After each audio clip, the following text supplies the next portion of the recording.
बातमी आहे नामांकित ओबेरॉय इंटरनॅशनल स्कूल बाहेरची, जिथे रोज दुपारी शाळा सुटण्याच्या वेळेस एक मूल एक आलिशान गाडी असा VIP बडेजाव मिरवला जातोय आणि या बड्या शाळा प्रशासनाच्या निष्काळजीपणामुळे संपूर्ण JVLRचा गळा घुटला जातोय।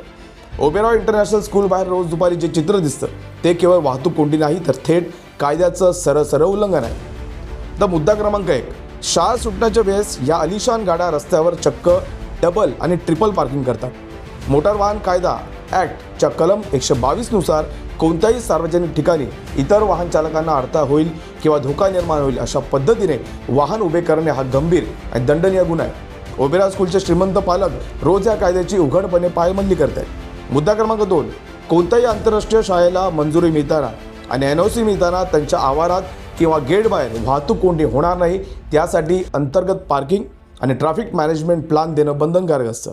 ओबेरॉय इंटरनॅशनल स्कूलने मुख्य रस्त्याचा वापर स्वतःची खासगी पार्किंग स्पेस असल्यासारखा कसा काय सुरू केला आहे, हा शाळा प्रशासनाचा थेट तांत्रिक आणि कायदेशीर निष्काळजीपणा आहे।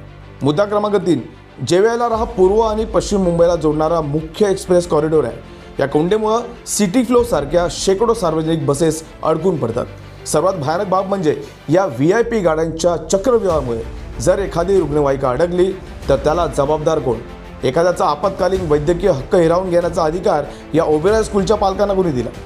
या संपूर्ण गंभीर परिस्थितीवर आमचे ओबेरॉय इंटरनॅशनल स्कूल प्रशासन आणि त्यांच्या अतिश्रीमंत पालकांना काही रोखठोक प्रश्न आहेत। नंबर 1, आंतरराष्ट्रीय दर्जाचे शिक्षण देण्याचा दावा करणाऱ्या आणि लाखांची फी वसूल करणाऱ्या ओबेरॉय इंटरनॅशनल स्कूलला आपल्याच पालकांसाठी कार पुलिंग किंवा अनिवार्य स्कूल बस सेवा लागू करण्याची नागरी शिस्त का दाखवता आलेली नाही? नंबर 2, देशाचे VIP लोक स्वतःच्या ताफ्यातील गाड्या कमी करत असताना ओबेरॉय स्कूलच्या पालकांना एका मुलासाठी एक आलिशान गाडी रस्त्यावर आणून रस्त्याचा ताबा घ्यायची हिंमत येते कुठून? नंबर 3, शाळा सुटण्याच्या वेळेस ट्रॅफिक मॅनेजमेंट करण्यासाठी शाळा प्रशासन आपले खाजगी सुरक्षा रक्षक किंवा बाउन्सर रस्त्यावर का उतरत नाही?